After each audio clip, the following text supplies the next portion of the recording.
হে বাবা ভোলানাথ, তুমি আমাকে আশীর্বাদ করো, আমি যেন হাজার দুঃখের মাঝেও হাসি খুশি থাকতে পারি।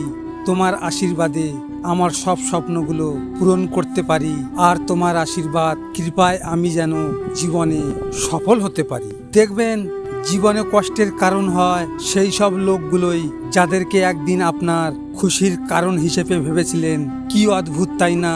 কিন্তু তারাই একদিন আপনার কষ্টের কারণ হয়ে দাঁড়ায়। কখনো কারো দীর্ঘশ্বাসের কারণ হবেন না। মানুষের দীর্ঘশ্বাস খুবই খারাপ জিনিস। মনে রাখবেন, মানুষটা আপনার উপর কোনো প্রতিশোধ না নিলেও সে যতবার আপনার কথা মনে করে দীর্ঘশ্বাস ফেলবে, ততবারই তার রুহু একটা নালিশ নিয়ে যাবে সৃষ্টিকর্তার কাছে।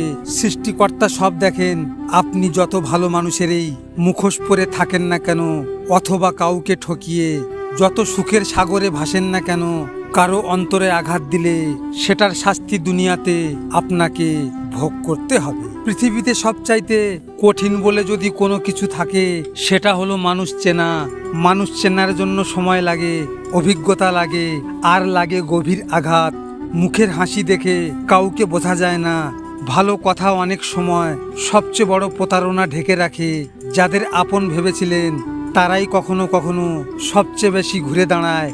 আর যারা নীরবে পাশে দাঁড়ায়, তাদের মূল্য আমরা বুঝি, কিন্তু একটু দেরিতে। নিজের জীবনের মূল্যবান সময়গুলো এমন কিছু মানুষের জন্য ব্যয় করলাম যাদের কাছে আমার কোনো মূল্য নেই। নিজের সবটা উজাড় করে দিয়ে যাদের পাশে থাকার চেষ্টা করেছি, দিন শেষে সব থেকে বেশি আঘাত, অপমান তাদের থেকে পেয়েছি। নিজেকে তাদের কাছে সহজ সরল এবং নিঃস্বার্থভাবে উপস্থাপন করেছি, কিন্তু দিন শেষে তারা আমায় সস্তা ভেবে নিয়েছে। তাদের প্রয়োজন শেষে আমাকে দূরে সরিয়ে দিয়েছে। লজিক মোটিভেশন থেকে আমি গোপাল। যদি আপনাদের সাথে এমন ঘটনা ঘটে থাকে, তাহলে মন খারাপ করে বসে থেকো না।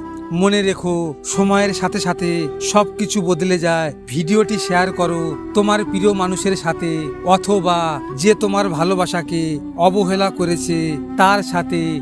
হয়তো তুমি এই কথাগুলো তার সামনে বলতে পারবে না, তাই এই ভিডিওটির মাধ্যমে তুমি তোমার মনের কথাগুলো তাকে জানিয়ে দাও। সব শেষে তোমরা ভালো থেকো, নিজের খেয়াল রেখো। ধন্যবাদ।